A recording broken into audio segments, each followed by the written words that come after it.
अति साई बाबा सौख्यदातार जेवा चरणार जातरे जावा दासा वेसावा भक्ता वेसावा आरती साई बाबा. గం గణపతియే నమః. ఓం శ్రీ సాయినాథాయ నమః. శ్రీ సాయి బంధువులందరికీ నమస్కారం. ఎందరో మహానుభావులు శ్రీ సాయిబాబా వారి చరిత్రను రాశారు. వెలుగులోకి రాని ఎన్నో విషయాలను వెలికి తీశారు, ఇంకా తీస్తూనే ఉన్నారు. వారందరికీ హృదయపూర్వక నమస్కారాలు. శ్రీ సాయిబాబా వారిపై ఇంతవరకు ముద్రితమైన పుస్తకాల వివరాలను, వాటిలోని అంశాలను శ్రీ సాయి బంధువులకు అందించాలనే ఉద్దేశంతో ఈ గ్రంథ సమీక్షను మీకు అందిస్తున్నాం. ఇక విషయంలోకి వెళ్తే, శ్రీ సాయిబాబా వారి లీలల్లో అత్యంత ప్రసిద్ధి చెందిన లీల జామ్నేర్ లీల. శ్రీ సాయిబాబా వారు 1904-1905 సంవత్సరాల మధ్యకాలంలో ఒకరోజు రాత్రి రామగిరి బువ అనే భక్తుని పిలిచి ఒక ఊదీ పట్లం, హారతి గీతం రాయబడిన ఒక కాగితం ఇచ్చి నానాసాహెబ్ చందోర్కర్కు అందజేయమని చెబుతారు. ఆ ఊదిని ప్రసవ వేదనలో ఉన్న నానాసాహెబ్ చందోర్కర్ కూతురు మైనతాయికి పెట్టి ఆ హారతి పాటను పాడగా ఆమెకు సుఖప్రసవం అవుతుంది. క్లుప్తంగా ఇది లీల. ఆ కాగితంలో రాయబడిన పాటే హారతి సాయిబాబా అనే హారతి పాట. దీనిని మాధవరావు అడ్కర్ అనే భక్తుడు రచించాడు. ఈ పాటనే పేరుగా గ్రహించి శ్రీ సాయిబాబా హారతులపై వ్రాయబడిన గ్రంథమే హారతి సాయిబాబా అనే పరిశోధనాత్మక గ్రంథం. దీనిని మన ద్వారకామాయి అనే సంస్థ సమర్పించగా గత విజయదశమి పర్వదినాన షిరిడి సాయిబాబా సంస్థానం CEO శ్రీ గోరక్ష గాడ్గిల్కర్ గారు ఆవిష్కరణ చేశారు.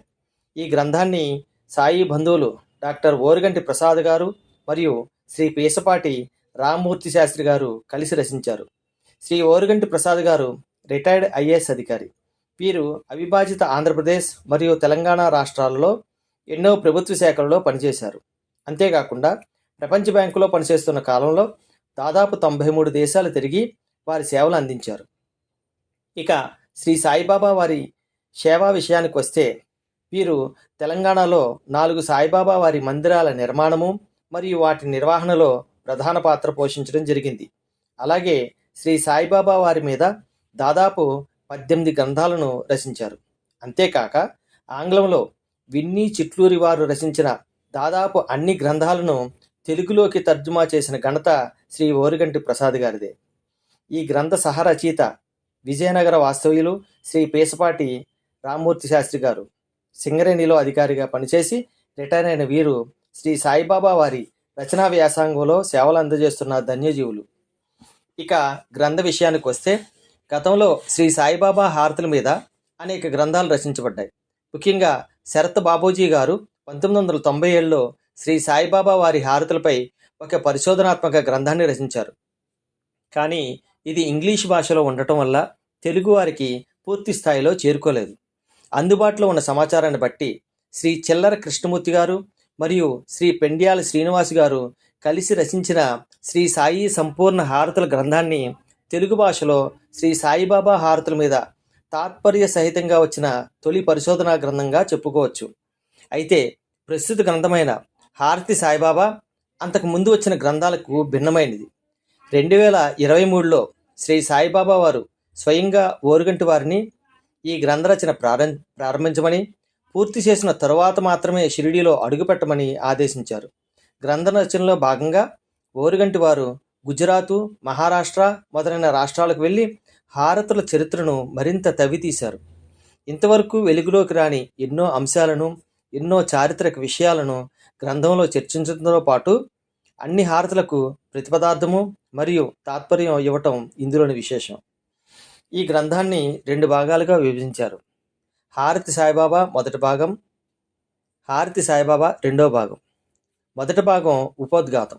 ఈ భాగంలో అసలు హారతి అంటే ఏమిటి, హారతి ఏ విధంగా చేయాలి, సాయి హారతులకు మొట్టమొదటి సారథి ఎవరు, హారతి సంప్రదాయాన్ని ఎవరు ప్రారంభించారు, ఇలాంటి ఎన్నో ప్రశ్నలకు సమాధానాలు మరియు నిగూఢ ఆధ్యాత్మిక విశ్లేషణలు ఇందులో ఇవ్వబడ్డాయి. ఇక హారతి సాయిబాబా రెండో భాగంలో మొత్తం 4 హారతులకు విడివిడిగా వరుస క్రమంలో హారతిలోని ప్రతి పదానికి అర్థము మరియు తాత్పర్యము ఇస్తూ అవసరమైన చోట వాటికి అద్భుతమైన విశ్లేషణ ఇచ్చారు. విశేషం ఏమిటంటే పాటను చదువరులు అర్థం చేసుకోవడానికి అనుగుణంగా పాటలోని పదాలను అర్థపూరితంగా ముందుకు వెనుకకు మార్చి ప్రతిపదార్థం మరియు తాత్పర్యం ఇచ్చారు. హారతి పాటల్లోని 16 పాటలు శ్రీ సాయిబాబాను సూచిస్తూ రాయబడినాయి. మిగిలినవి ఒక వేదమంత్రము, 2 సాంప్రదాయ ప్రార్థనలు మరియు ప్రసిద్ధ తుకారాం మహారాజ్, నామదేవ్ మహారాజ్, సంత్ జానాబాయ్, శ్రీ రామ జనార్దన స్వామి, శ్రీ రామేశ్వర భట్లు రాసిన కీర్తనలు. మొత్తం హారతి పాటలు 30. శ్రీ సాయిబాబా వారిపై రాసిన 16 పాటల్లో 9 పాటలను భీష్మ అనే భక్తుడు రాశారు. మిగిలిన 7 పాటల్లో శ్రీ దాసుగును 3 పాటలను వ్రాయగా శ్రీ ఉపాసని మహారాజ్, శ్రీ మాధవరావు అడహకర్, శ్రీ బివి దేవ్ మరియు శ్రీ మోహిని రాజులు తలో ఒక్కటి చొప్పున పాటలు రాశారు. కాకడ హారతి ప్రారంభించడానికి ముందు వినిపించే 3 మేలుకొలుపు గీతాలలో మొదటిది గణపతి ప్రార్థన కాగా మిగిలిన రెండింటిని వరుసగా శ్రీ హోనాజీ బాలా మరియు శ్రీ శ్రద్ధా పిల్లోరి రచించారు. శ్రీ సాయిబాబా వారికి రోజు 4 హారతులను ఇచ్చే పద్ధతి 1910లో నోల్కర్ అనే సాయి భక్తుని ద్వారా ప్రారంభమైనట్లు తెలుస్తోంది. శ్రీ సాయిబాబా వారు సశరీరులుగా ఉన్నప్పుడు హారతి ఇచ్చే అదృష్టం తాత్యా సాహెబ్ నోల్కర్, మేఘశ్యామ్, బాపు సాహెబ్ జోగులకు దక్కింది. చివరగా ఈ వీడియోను ఒక చిన్న కథతో ముగిందాం. ఒకసారి శ్రీ సాయిబాబా వారి ఎదుట ఒక గొప్ప గాయకుడు ఒక పాటను రాగయుక్తంగా పాడతాడు. అదే సమయంలో ఒక వృద్ధుడు వణుకుతున్న గొంతుతో పాట పాడతాడు. వృద్ధుడు పాడిన భావయుక్తమైన పాట విని శ్రీ సాయిబాబా వారి కళ్ళ వెంట ఆనంద బాష్పాలు కారుస్తారు. దీనికి కారణం అడిగిన ఆ గాయకునితో శ్రీ సాయిబాబా, నీకు రాగమిష్టం, నాకు జ్ఞానమిష్టం అని అంటారు. అందుకనే భావమెరిగి హారతులు పాడుకోవాలి. ఆ విధంగా బాబా భక్తులందరూ సాయి హారతులను భావమెరిగి పాడుకునే అవకాశాన్ని ఈ గ్రంథం ఇస్తుంది. అందువల్ల ఈ గ్రంథం సాయి బంధువులైన ప్రతి ఇంటా ఉండాలనే లక్ష్యంతో ఈ గ్రంథాన్ని హైదరాబాదుకు చెందిన ద్వారకామాయి అనే సంస్థ ఉచితంగా అందజేస్తుంది. ఈ గ్రంథం కావలసిన వారు ద్వారకామాయి సంస్థాపకులు కృష్ణ చైతన్య గారికి ఫోన్ చేసి పొందగలరు. చిట్టచివరిగా సాయి బంధువులకు ఒక చిన్న విన్నపం. ఈ పుస్తకం యొక్క మూల్యం, నిష్ఠ మరియు సబూరి అనే విషయాలు మాత్రం మరువవద్దు. ఈ గ్రంథ సమీక్షకు మాకు అనుమతినిచ్చిన శ్రీ ఓరుగంటి వారికి మరియు మన ద్వారకామాయి సంస్థాపకులు శ్రీ కృష్ణ చైతన్య గారికి మా ధన్యవాదాలు తెలియజేస్తూ ఓం శ్రీ సాయిరామ్. साई बाबा सौख्यदातार जेवा चरणार जातरे जावा दासा वेसावा भक्ता वेसावा आरती साई बाबा.